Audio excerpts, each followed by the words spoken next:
Hello everyone, welcome to HVS studies. तो दोस्तों आज रहेगी 9th मई और 9th मई को जो आपकी शिफ्ट होने वाली है उनके लिए most expected questions, most repeated questions को आज हम इस वीडियो में कवर करेंगे। ये एक एक्सपेक्टेड क्वेश्चन की वीडियो होने वाली है, एनालिसिस की वीडियो नहीं रहेगी आपकी। अभी तक आपकी जितनी भी शिफ्ट्स हुई हैं उन पे एग्जाम बेस्ड क्वेश्चंस रहेंगे। ये जिस टाइप के क्वेश्चन, जिस पैटर्न पे आपके अभी तक क्वेश्चन पूछे गए हैं उसी टाइप के क्वेश्चंस आज आपको इस वीडियो में मिलने वाले हैं। जो एनालिसिस रहेगी जिसमें रियल क्वेश्चंस रहेंगे, अगर आपको उसकी PDF चाहिए तो हमारा व्हाट्सएप ग्रुप रहेगा जिसका लिंक डिस्क्रिप्शन में है। आप व्हाट्सएप ग्रुप को ज्वाइन कर सकते हैं। वहां पे आपको डेली इवनिंग में तीनों शिफ्ट की जो एनालिसिस की PDFs हैं वो प्रोवाइड कराई जाती हैं। अगर आपको वीडियो पसंद आई, वीडियो को लाइक करें, शेयर करें और चैनल को जरूर सब्सक्राइब कर लें। तो चलिए वीडियो को स्टार्ट करते हैं हमारे पहले क्वेश्चन से। तो हमारा पहला क्वेश्चन है, unfinished a memoir is the autobiography of. तो अनफिनिश्ड अ मेमोर किसकी आत्मकथा है? तो इसमें हमारा करेक्ट आंसर प्रियंका चोपड़ा हो जाएगा, जो कि एक इंडियन एक्ट्रेस रहेंगी, बॉलीवुड एक्ट्रेस रहेंगी। ऑटोबायोग्राफी हमने यहाँ पे इसलिए ऐड करा है क्योंकि कल की शिफ्ट में दोबारा से आपसे ऑटोबायोग्राफी का क्वेश्चन पूछा गया। तो ऑटोबायोग्राफीज इंपॉर्टेंट फिर से हो जाती हैं आपके एग्जाम्स के लिए। अगर बात करी जाए दी टेस्ट ऑफ माई लाइफ, ये जो ऑटोबायोग्राफी रहेगी युवराज सिंह की। एन ऑटोबायोग्राफी है जवाहरलाल नेहरू की। विंग्स ऑफ फायर रहेगी APJ अब्दुल कलाम की। एस अगेंस्ट ऑड भी आपसे पूछी जा सकती है, एग्जाम के लिए इंपॉर्टेंट हो जाएगी। प्लेइंग इट माई वे है सचिन तेंदुलकर की। आ शॉट एट हिस्ट्री रहेगी अभिनव बिंद्रा की। The race of my life है मिल्खा सिंह की। सिक्स मशीन क्रिस गेल की रहेगी। कॉन्ट्रोवर्शियली योर्स शोएब अख्तर की है। 281 एंड बियॉन्ड है VVS लक्ष्मण की। अनफिनिश्ड अ मेमोर है प्रियंका चोपड़ा की। A long walk to freedom Nelson Mandela की रहेगी। ड्रीम्स फ्रॉम माई फादर है बराक ओबामा की। और फ्रीडम इन एक्साइल रहेगी दलाई लामा की। अगर truth, love and a little malice आपसे पूछी जाए तो ये खुशवंत सिंह की आपकी एक ऑटोबायोग्राफी हो जाएगी। बाकी ऑटोबायोग्राफीज की एक सेपरेट वीडियो है चैनल पे जो आपको मिलेगी, आप उसको जरूर देख लें। अगर आपको किसी भी टॉपिक की सेपरेट वीडियो चाहिए तो हमारी प्लेलिस्ट रहेगी ऑल स्टैटिक जीके टॉपिक के नाम से, जिसका लिंक डिस्क्रिप्शन में प्रोवाइडेड है। ये जो हमारी प्लेलिस्ट रहेगी इसमें आपको हर टॉपिक मिलने वाला है, तो आप एक बार जरूर ट्राई करें। अगला क्वेश्चन देखते हैं, Which Governor General of India abolished Sati system in 1829 by declaring it an offense? तो भारत के किस गवर्नर जनरल ने 1829 में सती प्रथा को अपराध घोषित कर समाप्त कर दिया था? सेम क्वेश्चन आपसे कल की शिफ्ट में पूछा जा चुका है, लेकिन हमने यहाँ पे इस क्वेश्चन को इसलिए रिपीट किया है क्योंकि जो एक्स्ट्रा इन्फॉर्मेशन हम कवर करेंगे वो आपके एग्जाम्स के लिए इंपॉर्टेंट हो जाती है। तो इसमें लॉर्ड विलियम बेंटिक कल आपका करेक्ट आंसर था। अब यहाँ पे जो इंपॉर्टेंट चीज है वो आपकी ये चीज रहेगी, इन चीजों को आपको ध्यान रखना है, एग्जाम में बन सकती है आपकी, कि किसने एस्टैब्लिश किया एशियाटिक सोसाइटी ऑफ बंगाल को 1784 में? तो वो वॉरेन हेस्टिंग के टाइम पे हुआ था। परमानेंट सेटलमेंट इन बंगाल को 1793 में इंट्रोड्यूस किया गया था लॉर्ड कॉर्नवालिस के टाइम पे। फोर्ट विलियम कॉलेज को एस्टैब्लिश किया गया 1800 में लॉर्ड वेलिस्ले के टाइम पे। एनेक्सेशन ऑफ ओथ 1856 में आपका आया था लॉर्ड डलहौजी के टाइम पे। डॉक्ट्राइन ऑफ लैब को इंट्रोड्यूस किया गया था आपका 1856 में लॉर्ड डलहौजी के टाइम पे। वर्नाकुलर प्रेस एक्ट को लॉन्च किया गया 1878 में लॉर्ड लिट्टो के टाइम पे। पार्टीशन ऑफ बंगाल हुआ 1905 में लॉर्ड कुर्जोन के टाइम पे। ऑलरेडी एग्जाम में आपका 3 से 4 बार क्वेश्चन पूछा जा चुका है। पहले आपसे पूछा गया कि 1905 में कब हुआ था, तो आपका 1905 करेक्ट आंसर था। किसके टाइम पे हुआ था, तो उसमें आपका लॉर्ड कुर्जोन करेक्ट आंसर था। फिर आपसे कल की शिफ्ट में पूछा गया कि जो पार्टीशन ऑफ बंगाल हुआ है उसका कारण क्या था, क्यों किया गया था? तो वो क्या था, हमारा जो रीजन रहेगा, जो एडमिनिस्ट्रेशन था उसमें परेशानी आ रही थी, तो उसकी वजह से, एडमिनिस्ट्रेशन रिफॉर्म की वजह से जो पार्टीशन हुआ था बंगाल का वो किया गया था। फिर मॉर्ले मिंटो रिफॉर्म एक्ट आपका 1909 में आया, जिसको लॉन्च किया गया लॉर्ड मिंटो के टाइम पे। मॉन्टेगू कैम्सफोर्म रिफॉर्म एक्ट जो आया था 1919 में, वो आपका लॉर्ड कैम्सफोर्म के टाइम पे आया था। गवर्नमेंट ऑफ इंडिया एक्ट 1935 को लॉन्च किया गया लॉर्ड विलिंगटन के टाइम पे। इंडियन मेडिकल सर्विसेज आपका 1856 में लॉन्च करी गई, स्टैब्लिश करी गई लॉर्ड कैनिंग के टाइम पे।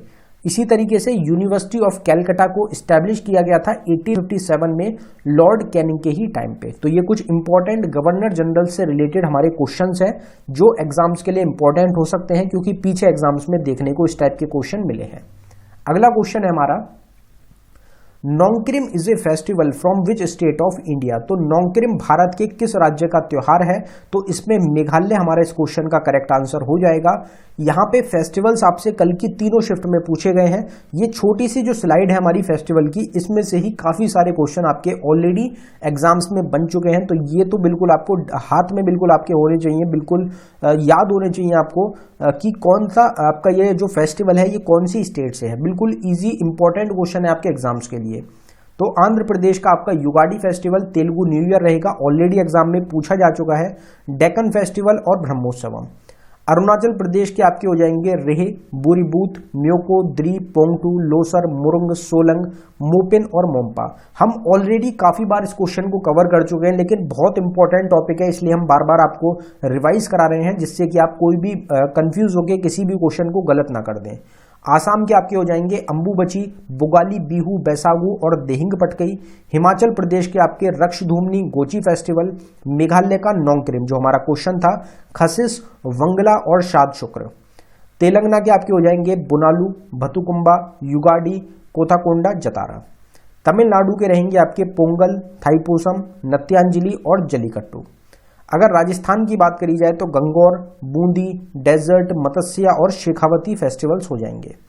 गोवा के फेस्टिवल से आपके Ladainha, Fontainhas festival of art, Sunburn festival, Mando, Ghumot fest और चिकलकलो। ये सब क्या है? हमारे इंपॉर्टेंट फेस्टिवल्स हैं जो कि आपको ध्यान रखने हैं एग्जाम के लिए। अगला क्वेश्चन देखते हैं हमारा।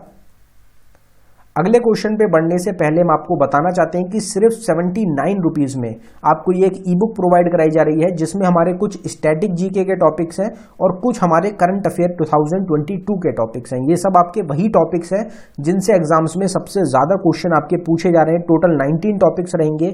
जो स्टैटिक जीके है उससे आपके करीब करीब 10 से 11 क्वेश्चन बन रहे हैं एग्जाम्स में। तो ये ई बुक आपको अवेलेबल कराई गई है बाइलिंगुअल लैंग्वेज में, हिंदी और इंग्लिश दोनों में आपको क्वेश्चंस मिलेंगे। अगर आप इंटरेस्टेड हो तो लिंक डिस्क्रिप्शन में है, आप डिस्क्रिप्शन में जाके इस ई बुक को बाय कर सकते हैं। अगर पेमेंट करने के बाद डाउनलोडिंग में कुछ भी इशू आता है तो नीचे हमारी जीमेल आईडी पे आप हमको डायरेक्टली मेल कर सकते हैं। अगला क्वेश्चन देखते हैं हमारा। तो अगला क्वेश्चन है हमारा, which of the following empire was founded by Harihara and Bukka in 1336। 1336 में हरिहर बुक्का ने निम्नलिखित में से किस साम्राज्य की स्थापना की थी? तो ये था आपका विजयनगर एम्पायर। कल की शिफ्ट में आपका जो एम्पायर्स एंड डायनेस्टीज हैं उनसे क्वेश्चन देखने को मिला, इसलिए ये क्वेश्चन हमने रिपीट किया है। कल भी हमने इस क्वेश्चन को कवर किया था, आज फिर से हम रिपीट कर रहे हैं। तो यहाँ पे हम फाउंडर्स को एक बार कवर करेंगे।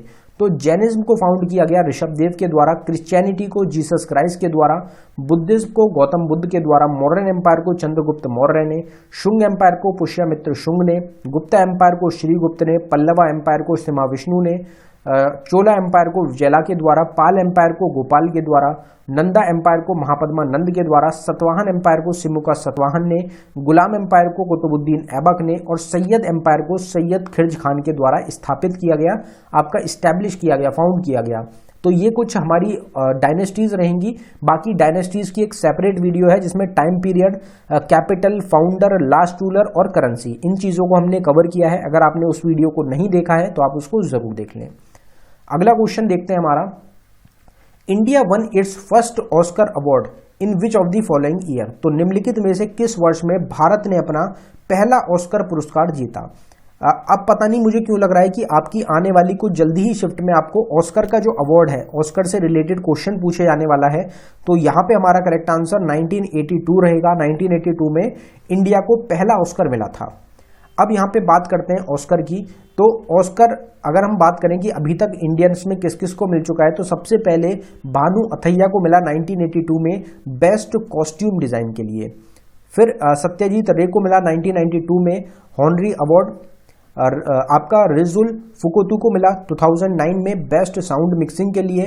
गुलजार को 2009 में बेस्ट ओरिजिनल सॉन्ग के लिए। AR रहमान को 2009 में बेस्ट ओरिजिनल स्कोर और बेस्ट ओरिजिनल सॉन्ग के लिए। फिर अभी हमारे दो जो लेटेस्ट मिले हैं, ये तो आपको जरूर ध्यान रखने हैं। ये तो आपको बेसिक से क्वेश्चन है, पता ही होंगे कि दी एलिफेंट विस्पर 2023 का बेस्ट डॉक्यूमेंट्री शॉर्ट के लिए मिला। और ये क्या है, एक आपकी नेटफ्लिक्स डॉक्यूमेंट्री रहेगी जो कि कार्तिकी गोंजाल्विस और गुनीत मुंगा के द्वारा इसको लाया गया है। फिर एक RRR जो मूवी है हमारी, उसमें नाटू नाटू जो सॉन्ग है ये आपका 2023 का बेस्ट ओरिजिनल सॉन्ग रहा है। तो ये दो हमारे 2023 के ऑस्कर अवार्ड्स इंडिया ने जीते हैं, जो कि आपको याद रखने हैं। फिर एक क्वेश्चन है हमारा, first census was conducted in which year in India. Bharat में प्रथम जनगणना किस वर्ष की गई थी। सेंसस से लगातार क्वेश्चन बन रहे हैं, तो 1872 इसमें हमारा करेक्ट आंसर हो जाएगा। अगर सेंसस की स्टार्टिंग की बात करें तो 1872 में किसके टाइम पे सेंसस हुआ था पहला, तो लॉर्ड मायो के टाइम पे। फिर हमारा रेगुलर सेंसस जो आया वो 1881 में आया, किसके टाइम पे, तो लॉर्ड रिपन के टाइम पे। रेगुलर सेंसस क्या होता है, तो जो हर 10 साल में सेंसस कराया जाता है उसको हम बोलते हैं रेगुलर सेंसस। मतलब एक रेगुलर टाइम पीरियड के इंटरवल पे जो सेंसस होता है वो रेगुलर सेंसस होता है। जो फर्स्ट सेंसस हुआ हमारा उसको रिलीज किया गया स्वीडन के द्वारा 1749 में। अगर पहले डेसिनियल सेंसस की बात करी जाए तो वो 1719 में हुआ आपका अमेरिका के द्वारा।